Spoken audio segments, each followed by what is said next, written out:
waa dhalinyaro muddo sanad ah ku jiray tababar ciidan muddo sanad ah kadib waxay ku soo guryo noqdeen gobolkoodii oo ay deegaan ahaan ka soo jeedeen kuna noolaayeen waxayna u tahay farxad labaad ku soo noqoshada gobolkoodu dadweyne tiro badan ayaa kaga hortagay dhalinyaradani dowladka waqooyi ee magaalada Burco dhalinyaradii soo dhaweynaysay oo goobta soo dhaweynta ka hadlay ayaa ku dheeraaday sida ay ugu faraxsan yihiin dhalinyaradan soo dhamaysatay layliga ciidan u taaganayaan isku soo dhaweynaa Sarakiil ka soo qalin jabisay carbiska shaqo qaran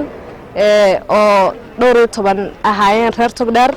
waxaanu si gaar ah u soo dhaweynaynaa guud ahaan dhamaantood waa soo dhaweynaynaa si gaar ah waxaanu ku soo dhaweynaynaa saddexda hablood ama saddexda sarkaal waxaanu madaxweynaha qaranka uga mahad celinayaa fursadda wanaagsan ee uu siiyay xaqiiqadeedii ahayd inay qaranka iyo dalka difaacaan aad baan ugu hambalyeynaa kale maanta inaan ugu suurtageliyay inaanu soo dhaweeyno saraakiisha qaranka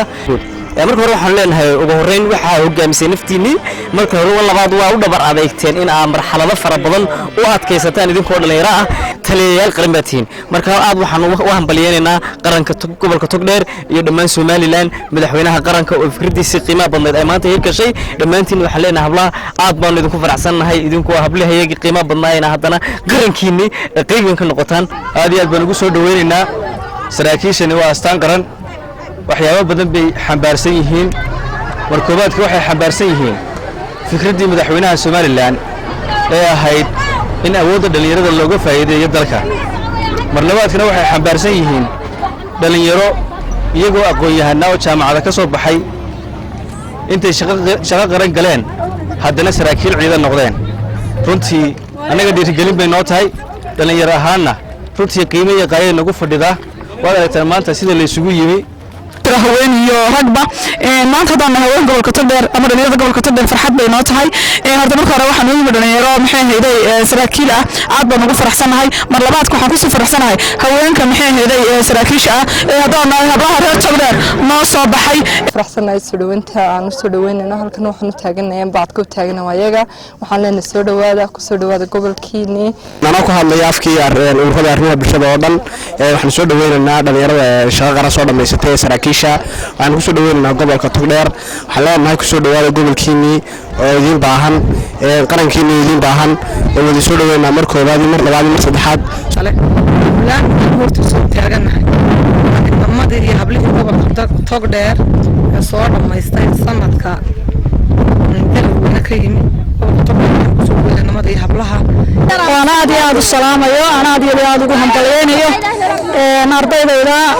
soo maxay heeday wax la soo baray maanta soo qalin jabisay sida wacan loo hayay sida wanaagsan loo hayay anagu habla ahaan waxaan soo dhaweynaynaa labada hablo saddex hablood ee noogu jiray soona dhameystay tababarkii madaxweynaha qaranku u furay qaar ka mid ah saraakiishii halkaasi lagu soo dhaweeyay ayaa ka dareen celiyay soo dhaweyntooda iyagoona u mahadnaqay madaxweynaha Soomaaliland oo isagu daafuray barnaamijka shaqo qaran oo dhalinyaradani ka faa'iideystay waxaan ka si gaar ah u mahadnaqayaa dhalinyarada haweenka hooyooyinka hablaha shacabka sharafta leh karaamiyay saan soo dhaweeyay aad iyo aad baan ugu mahadnaqaynaa anagu Sarakiil qaran baan nahay qofku qoray sarkaal yahayna waa standardkiisu waa heer qaran weeye Sarakiil qaranka Soomaaliland oo Sarakiil u nahay waxaan si aad ka mahadnaqaynaa inaad xushmaysteen maadaama ka soo jeedno gobolka Togdheer si gaar ah u xushmaysteen dadka shacabkayagii aan soo dhaweyseen aad iyo aad mar labaad baan leenahay oo idin mahadnaqaynaa maanta gobolkayga joogo waxaan aad iyo aad u mahad celinayaa gobolka Togdheer oo si fiican noo soo dhaweeyay waxaan kala aad ugu mahadnaqayaa madaxweynaha Jamhuuriyadda Soomaaliland oo isaguna ka dambeeyay inaan maanta sharafta iyo cisiga aan ku noolaano oo shaqo qaran oo furay oo soo dhameysanay sanadkii shaqo qaran oo aan soo dhameysanay sanad kale oo layli sarkaala alxamdulillah waan leenahay run ahaantii waxda higsigii miladeeda ahayd inaan qarankayaga iyo dawladdeeda Soomaaliland u shaqeyno insha Allah waxaan rajeynayaa inaan waddankaygana daacad noqon doono haddii Ilaahay ka dhigo